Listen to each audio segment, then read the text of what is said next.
Hello, అందరికీ నమస్కారం. Doctor Sridhar Reddy, homeo specialist.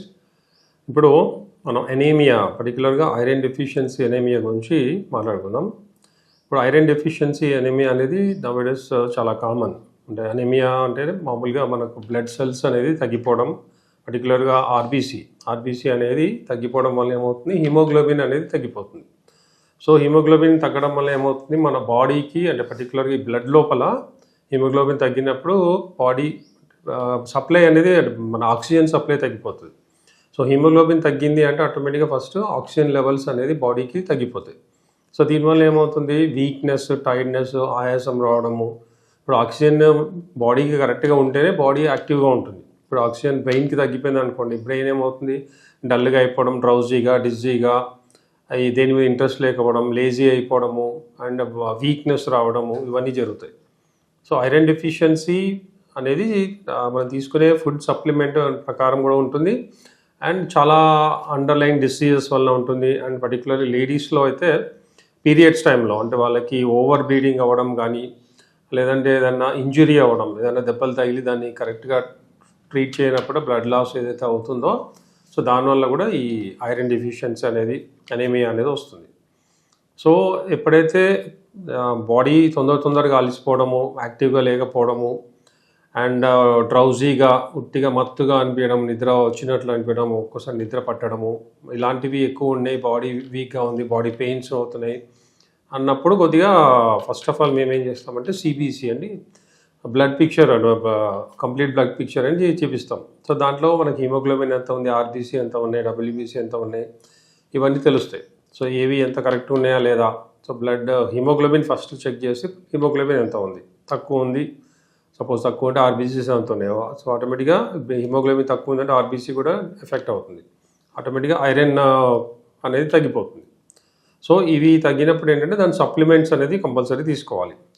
So పర్టికులర్గా డైట్ తీసుకోవడానికి వస్తే మన ఆకుకూరలు కానీ, dairy products, liver, non vegetarians అయితే లివర్, ఇట్లాంటివి ఫ్రీక్వెంట్గా తీసుకోవాలి. అండ్ ఫ్రూట్స్ అండ్ వెజిటబుల్స్లో పర్టికులర్ రెడ్డిష్గా ఉన్నవి అంటే ఇప్పుడు దానిమ్మ కానీ, వాటర్ మెలన్ కానీ, స్ట్రాబెర్రీస్ తీసుకోండి, ఇట్లాంటివి బ్లాక్ గ్రేప్స్ కానీ, టొమాటోస్, ఏవైతే రెడ్ కలర్లో ఉంటాయో అవి మనకు బ్లడ్ ఇంప్రూవ్ అవ్వడానికి చాలా మంచివి. సో అలాంటివి కంపల్సరీ తీసుకోవాలి. అండ్ బేకరీ ఐటమ్స్ కానీ, ఈ షుగర్ ఎక్కువ ఉన్నవండి, కూల్ డ్రింక్స్ కానీ, ఇలాంటివి మ్యాక్సిమం అవాయిడ్ చేయాలి. అండ్ ఆకుకూరల్లో మనకి విటమిన్ ఏ ఉంటుంది, విటమిన్ సి ఉంటుంది, విటమిన్ అన్ని రకాల విటమిన్స్ ఉంటాయి అండ్ ఐరన్ కూడా ఉంటుంది. సో ఐరన్ మనకు ఆకుకూరలో చాలా సఫిషియెంట్గా ఉంటుంది. సో ఇట్లా మనకు కివీ కానీ, ఇంకా ఏవైతే ఫ్రూట్స్, చాలా రకాల ఫ్రూట్స్ ఉన్నాయి, సో వీటన్నిటిలో కూడా మనకు హిమోగ్లోబిన్ మంచి ఇంప్రూవ్ అయ్యే ఇవి ఉంటాయి. అండ్ తర్వాత సప్లిమెంట్ కంపల్సరీ అనుకున్నప్పుడు, ఐరన్ డెఫిషియన్సీ కానీ హిమోగ్లోబిన్ తక్కువ ఉన్నప్పుడు సిరప్స్ కూడా ఉంటాయి. ప్లస్ కాడ్ లివర్ ఆయిల్ టైప్లో లివర్ ఆయిల్స్ ఉంటాయి. సో అలాంటివైనా లేదు, క్యాప్సూల్స్ కూడా ఉంటాయి. కాడ్ లివర్ ఆయిల్ సిరపే కాకుండా 7 C's అని గోల్డ్ కలర్లో క్యాప్సూల్స్ వస్తాయి. అది ఒమేగా ఫ్యాటీ యాసిడ్స్తో పాటు ఐరన్ కూడా ఇంప్రూవ్ అవుతుంది, దానిలో మనకి హిమోగ్లోబిన్ పెరుగుతుంది, బ్లడ్ మంచి ఇంప్రూవ్ అవుతుంది. అండ్ ఫిజికల్ యాక్టివిటీ కూడా బాగా చేయాలి. సో ఫిజికల్ యాక్టివిటీ చేస్తూ బ్రీతింగ్ ఎక్సర్సైజ్, మనకి ఎందుకంటే ఆక్సిజన్ డెఫిషియన్సీ ఉంటుంది కాబట్టి బ్రీతింగ్ ఎక్సర్సైజ్, ప్రాణాయామాన్ని మనం యోగాలో చేస్తాం కాబట్టి అవి రెగ్యులర్గా చేస్తూ ఉండాలి. అండ్ వీలైనంత వరకు ఏంటంటే లేజీగా పడుకోవడం కంటిన్యూగా చేయడం వల్ల కూడా ఈ ఆక్సిజన్ లెవెల్స్ తగ్గిపోతాయి. బాడీ యాక్టివ్గా ఉండి ఫిజికల్ యాక్టివిటీ అండ్ ఎండకు కూడా ఎక్స్పోజ్ అవ్వాలి. ఎండకు ఎక్స్పోజ్ అవుతే కూడా బాడీ యాక్టివిటీ అవుతుంది, మళ్ళీ ఈ సెల్స్ అనేది యాక్టివేట్ అవుతాయి, ఇవన్నీ పర్ఫెక్ట్గా అవుతాయి. అండ్ చాలామందిలో ఏంటంటే బోన్ మ్యారో లోపల ప్రాబ్లం ఉంటుంది. బోన్ మ్యారోలో థ్రాంబోసైటోపెనియా అంటాం, అంటే దీంట్లో ప్లేట్లెట్స్ తగ్గిపోతాయి, ఈ హిమోగ్లోబిన్, అన్ని ఆర్బీసీస్, డబ్ల్యూబీసీ ఇవన్నీ కూడా తగ్గిపోవడం జరుగుతాయి, థ్రాంబోసైటోపెనియా అంటాం. సో ఇక్కడ ఏమవుతుందంటే మన బాడీ లోపల పర్టికులర్గా బ్లడ్ సెల్స్ ఏవైతే ఉంటాయో ఇవన్నీ తయారయ్యేది బోన్ మ్యారో లోపల. సో ఈ బోన్ మ్యారోలో సమ్ డిజార్డర్ ఉంటే ఆటోమేటిక్గా సెల్స్ అనేవి తగ్గుతాయి.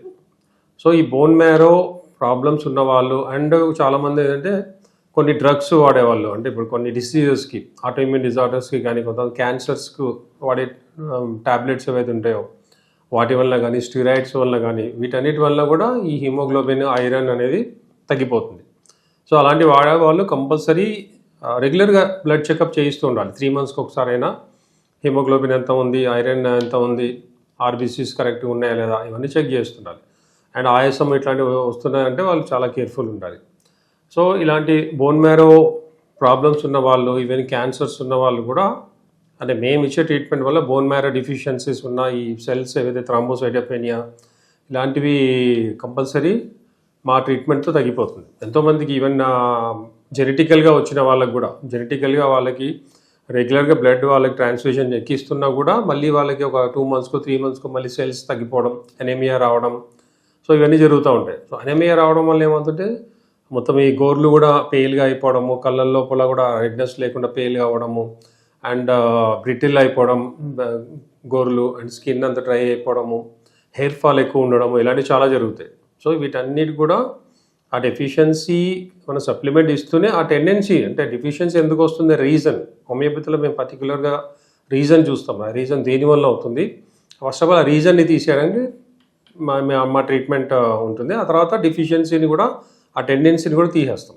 ఆటోమేటిక్గా ఐరన్ డెఫిషియన్సీ ఉన్నా లేదంటే మామూలు జనరల్ వేరే టైప్ ఆఫ్ అనేమియా ఉండి ఈ హిమోగ్లోబిన్ తగ్గిపోయి బాడీ ఇమ్యూనిటీ తగ్గిపోయి ఇట్లాంటి వాళ్ళు కూడా మేము ఇచ్చే ట్రీట్మెంట్ వలన టెంపరీగా కాకుండా పర్మనెంట్ సొల్యూషన్ ఉంటుంది. అంటే క్రానిక్ పేషెంట్స్ ఉంటారు, కొంతమందికి హెరిడిటరీగా వస్తుంది, అంటే పేరెంట్స్లో ఈ ఐరన్ డెఫిషియన్సీ ఉండి వాళ్ళకు రెగ్యులర్గా వాళ్ళు సఫర్ అయ్యే వాళ్ళలో పిల్లల్లో కూడా ఈ ప్రాబ్లం ఎక్కువ వస్తుంది. అండ్ అమ్మాయిల్లో ఫైబ్రాయిడ్స్ ఉండి బాగా పీరియడ్ ఎక్కువ అవ్వడం, బాగా ప్రొట్రాక్టెడ్ మెన్సెస్ అంటాం, అంటే బాగా కంటిన్యూగా ఒక 15 days రావడం, దానివల్ల బాగా వీక్ అయిపోతారు, పెయిల్ అయిపోతారు. సో ఇట్లాంటి కండిషన్స్లో కూడా ఫైబ్రాయిడ్స్ కూడా ట్రీట్మెంట్ ఉంది. అండ్ ఈ బ్లీడింగ్ కూడా ఇమ్మీడియట్గా కంట్రోల్ అవ్వడానికి మా దగ్గర మెడిసిన్స్ ఉన్నాయి. సో మేము ఇచ్చే కోర్సు వాడితే ఇలాంటి డిజార్డర్స్ ఉన్నా తగ్గిపోతాయి, అండ్ ఐరన్ డెఫిషియన్సీ కూడా కంట్రోల్ అయిపోయి నార్మల్ ఐరన్ ఎంత ఉండాలి, హిమోగ్లోబిన్ ఎంత ఉండాలి, ఆ లెవెల్కి ఆర్బీసీస్ అవన్నీ కూడా పర్ఫెక్ట్గా మా ట్రీట్మెంట్ ద్వారా పర్మనెంట్ క్యూర్ అవుతుంది. ఒకసారి మన అంతా ట్రీట్ అయింది మళ్ళీ రిపేర్స్ కాదనమాట, కంప్లీట్ ఆ క్యూర్ అనేది పర్మనెంట్గా ఉంటుంది అండ్ సేఫ్ అండ్ ఎకనామికల్ కూడా.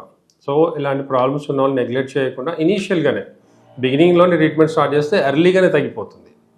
Thank you very much.